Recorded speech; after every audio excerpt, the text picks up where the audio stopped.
Assalamualaikum warahmatullahi wabarakatuh. Selamat pagi anak-anak.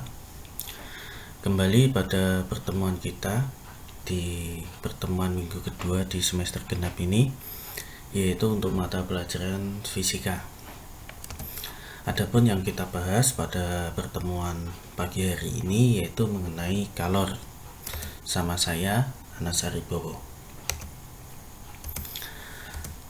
Nah, di sini kita akan mendefinisikan terlebih dahulu pengertian daripada kalor. Kalor ini merupakan energi panas zat yang dapat berpindah dari suhu tinggi ke suhu yang rendah.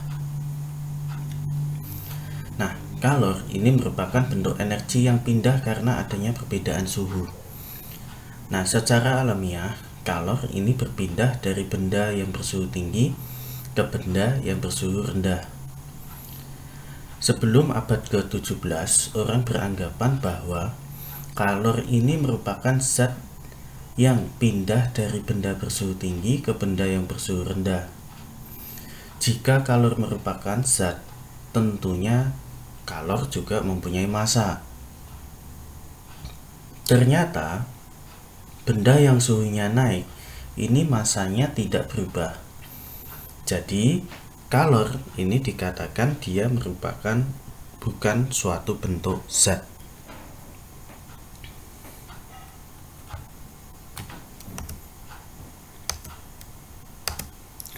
Nah, satuan daripada kalor.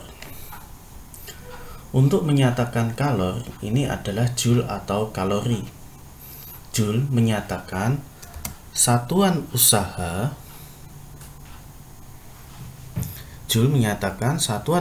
atau energi, di mana satuan joule ini merupakan satuan kalor yang umum digunakan dalam fisika.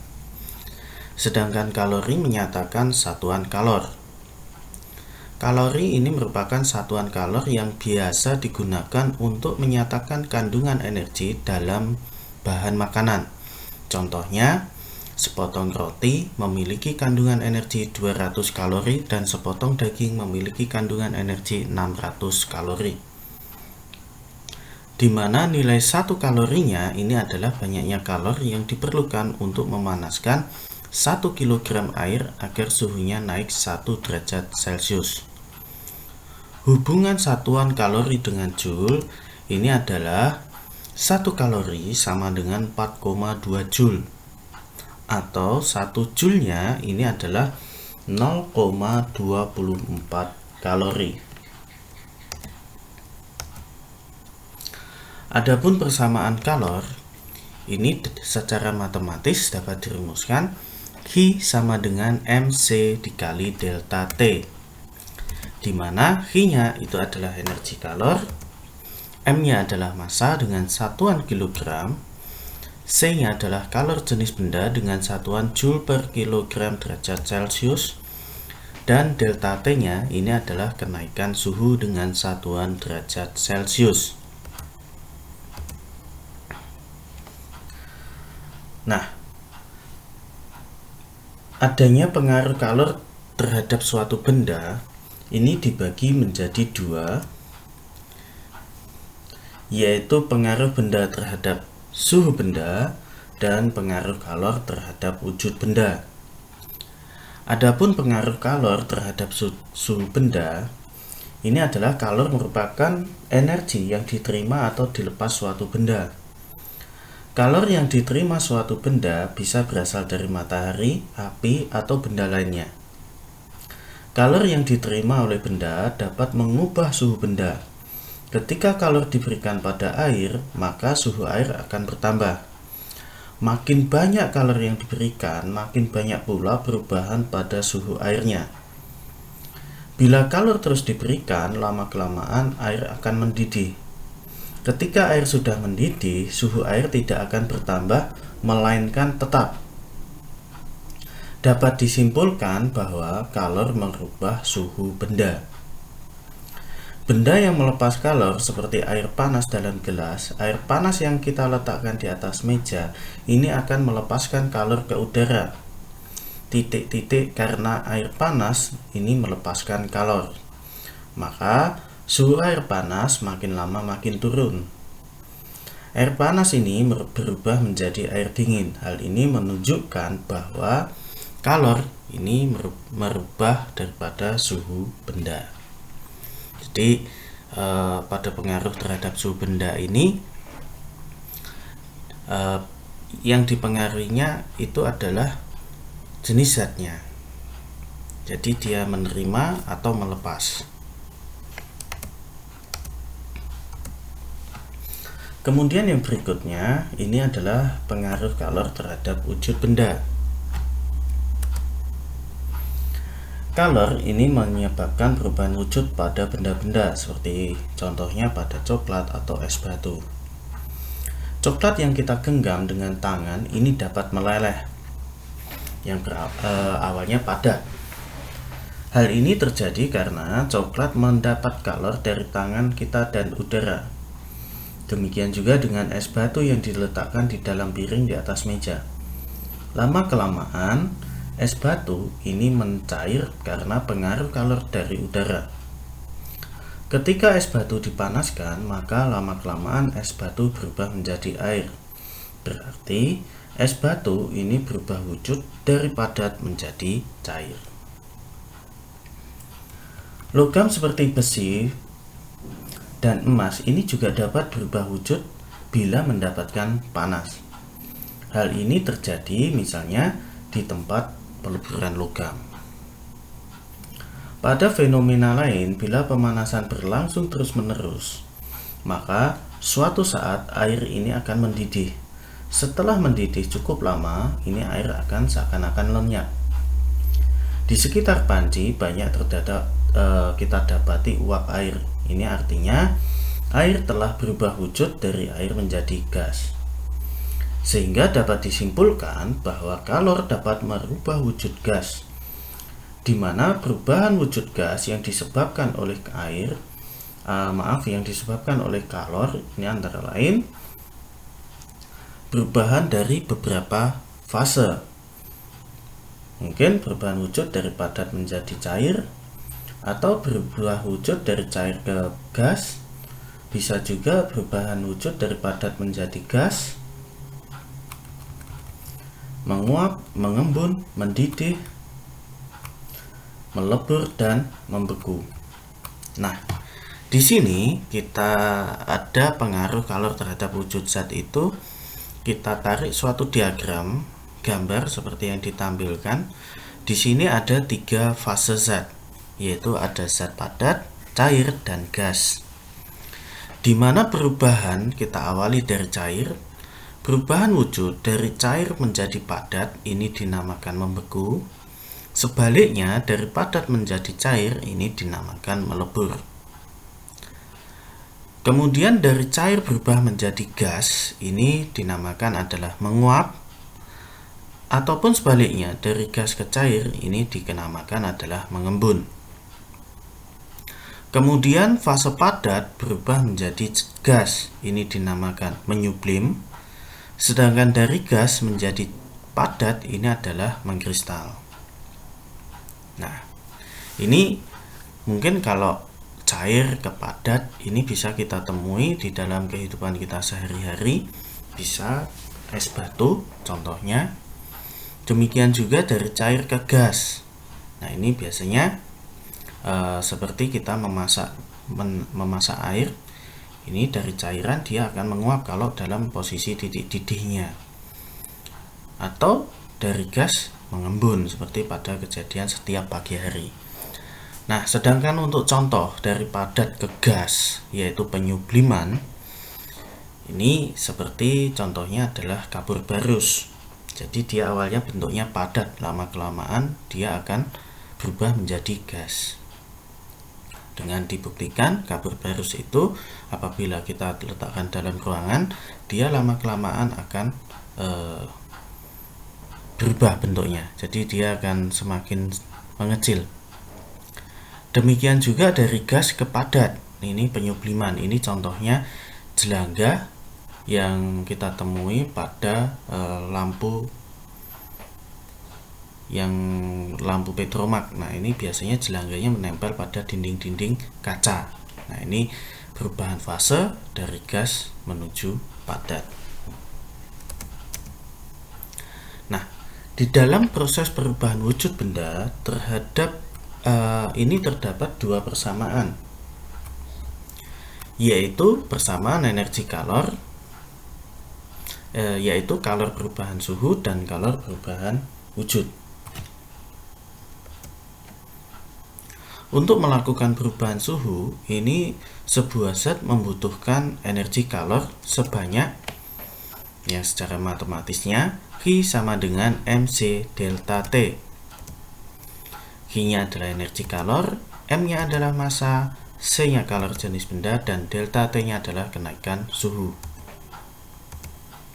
Sedangkan untuk melakukan perubahan wujud sebuah zat, ini membutuhkan energi kalor, yaitu Q sama dengan M dikali L, di mana Q-nya adalah energi kalor, M-nya adalah massa, L-nya adalah kalor laten. Kemudian yang berikutnya adalah perpindahan kalor.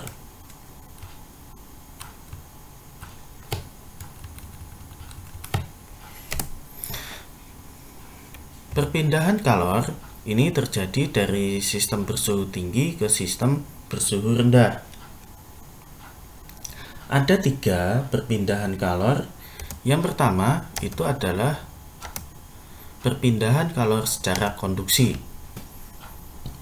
Konduksi ini adalah perpindahan panas melalui zat perantara.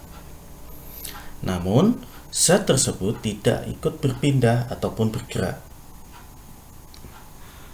Contoh yang paling sederhana dalam kehidupan sehari-hari, misalnya besi yang dipanaskan, atau ketika kita membuat kopi atau minuman panas, lalu kita mencelupkan sendok untuk mengaduk gulanya. Biarkan beberapa menit, maka sendok tersebut akan ikut panas. Panas dari air mengalir ke seluruh bagian sendok. Atau contoh lain seperti yang saya sebutkan tadi, yaitu pembakaran daripada besi, logam, dan sejenisnya. Walau hanya salah satu ujung dari besi logam tersebut yang dipanaskan, namun panasnya ini akan menyebar ke seluruh bagian logam sampai ujung logam yang tidak ikut dipanasi. Hal ini menunjukkan bahwa panas berpindah dengan perantara besi logam tersebut. Secara matematis, perpindahan kalor secara konduksi dapat dirumuskan H sama dengan Q dibagi T, atau H sama dengan K dikali A dikali delta T dibagi L, di mana K-nya adalah konduktivitas termal bahan, H-nya laju perpindahan kalor, A-nya luas penampang, delta T-nya perpindahan suhu sistem, L-nya panjang sistem, Q-nya adalah kalor yang berpindah, dan T-nya adalah waktu. Perpindahan kalor yang berikutnya, yang kedua, yaitu perpindahan kalor secara konveksi. Konveksi ini adalah perpindahan panas yang disertai dengan perpindahan zat perantaranya, di mana perpindahan panas secara konveksi ini terjadi melalui aliran zat. Contoh yang sederhana ini adalah mencairnya es batu yang dimasukkan di dalam air panas. Panas pada air ini berpindah bersamaan dengan mengalirnya air panas ke es batu. Nah, panas tersebut kemudian menyerap daripada es batu sampai dia meleleh. Nah, secara matematis, perpindahan kalor secara konveksi ini dapat dirumuskan H sama dengan Q dibagi T, atau H sama dengan A dikali delta T, di mana Q kalor yang berpindah, H-nya adalah tetapan konveksi, kemudian H besarnya itu adalah laju perpindahan kalor, A-nya luas penampang, delta T-nya adalah perubahan suhu kedua tempat, dan T-nya adalah waktu. Kemudian yang berikutnya, perpindahan kalor yang ketiga, yaitu perpindahan kalor secara radiasi. Radiasi ini adalah perpindahan kalor tanpa membutuhkan perantara. Ini karena dalam bentuk gelombang elektromagnetik. Contohnya yaitu cahaya matahari sampai ke bumi, dimana secara matematis W sama dengan TO dikali T pangkat 4. Sedangkan energi yang dipancarkan tiap satuan waktu ini didefinisikan untuk perpindahan permukaan hitam sempurna. Ini dapat dirumuskan H sama dengan Hi dibagi T atau TO dikali A dikali delta T pangkat 4. Sedangkan untuk semua jenis permukaan ini adalah H sama dengan Hi dibagi T sama dengan E dikali TO dikali A dikali delta T pangkat 4, dimana TO ketetapan Boltzmann yaitu 5,67 kali 10 pangkat min 8, sedangkan H-nya adalah laju kalor, Hi kalor yang terpancar, T-nya adalah waktu, T besar suhu benda, dan E emisivitas benda, dan A-nya adalah luas permukaan hitam.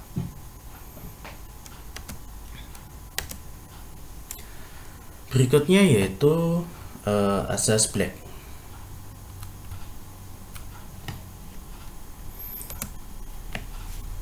Ketika kita memasukkan es batu ke dalam air panas, ini ternyata suhu airnya akan menurun. Suhu air menurun ini karena air melepaskan kalor ke es batu. Sementara itu es batu mencair ini karena berubah wujud karena dia mendapatkan kalor dari air panas.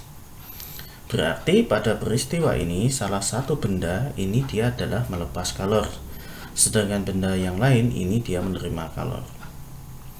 Besarnya kalor yang dilepas dan kalor yang diterima oleh benda ini yang bercampur pertama kali diketahui oleh Joseph Black pada tahun 1720 sampai 1799, di mana di dalam eksperimen daripada Joseph Black ini ada dua. Yang pertama, bila dua benda bercampur, maka benda yang panas akan memberikan kalor kepada benda yang dingin, sehingga kedua suhunya ini akan sama. Eksperimen yang kedua, banyaknya kalor yang dilepas oleh benda yang panas ini sama dengan banyaknya kalor yang diserap oleh benda yang dingin. Jadi ini ada dua perwujudan.